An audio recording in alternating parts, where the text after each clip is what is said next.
இது 8வது பே கமிஷனோட கமிட்டி வந்து நீங்க இங்க பாக்குறீங்க. சோ இந்த கமிட்டில நீதிபதி ஸ்ரீ அசோக்குமார் மாத்தூர் வந்து இங்க இருந்தாச்சு சேர்மனா. இங்க வந்து பாத்தீங்கன்னா நீதிபதி ரஞ்சனா பிரகாஷ் தேசாய் வந்து இருக்காங்க சேர்பர்சனாக.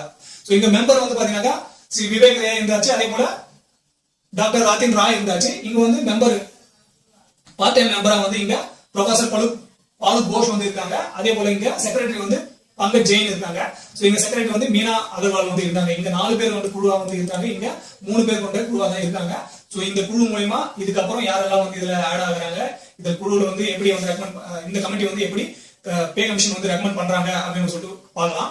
சோ இந்த கமிட்டி, அதாவது இந்த 7வது பே கமிஷனோட இந்த கமிட்டி வந்து என்ன ரெக்கமெண்ட் பண்ணாங்க அப்படின்றது பார்க்கறதுக்கு முன்னாடி 7வது பே கமிஷன்ல டிஏவோட அந்த பங்கீடு வந்து எவ்வளவு இருந்தாச்சு அப்படின்னு சொல்லிட்டு பாத்தீங்கன்னா, சோ இது 1/1/2014 வந்து டிஏவோட பர்சன்டேஜ் 125% வந்து இருந்தாச்சு. சோ இப்போ 125% இருந்ததுனால தான் நமக்கு அந்த டைம்ல ஃபிட்மென்ட் ஃபேக்டர் 2.57 வந்து அதிகரிக்கிறதுக்கான பெரும்பங்கு வந்து இங்க டிஏ வந்து இருந்தாச்சு. சோ இப்போ வந்து நமக்கு 58% தான் இருக்கு.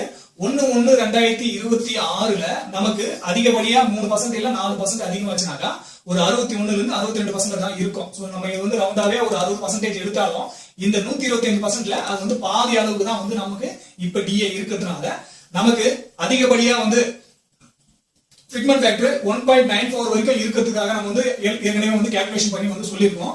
சோ இந்த டிஏ வந்து குறைவா இருக்கிறது தான் அது வந்து நமக்கு அதிகப்படியான பாதிப்பு வந்து ஏற்பட்டிருக்கு. சோ இதனாலே நமக்கு வந்து பென்ஷனும் பேமெண்ட்டும் வந்து கம்மியா ரிவிஷன் ஆகும், இல்ல அதிகரிக்கிறதுக்கான வாய்ப்பு வந்து கம்மியா இருக்குனாக்கா கம்மியா இருக்கு. ஆனாலும் கமிட்டி வந்து என்ன ரெக்கமெண்ட் பண்றாங்களோ சோ அதை பொறுத்து தான் இங்க வந்து நமக்கு அமையும்.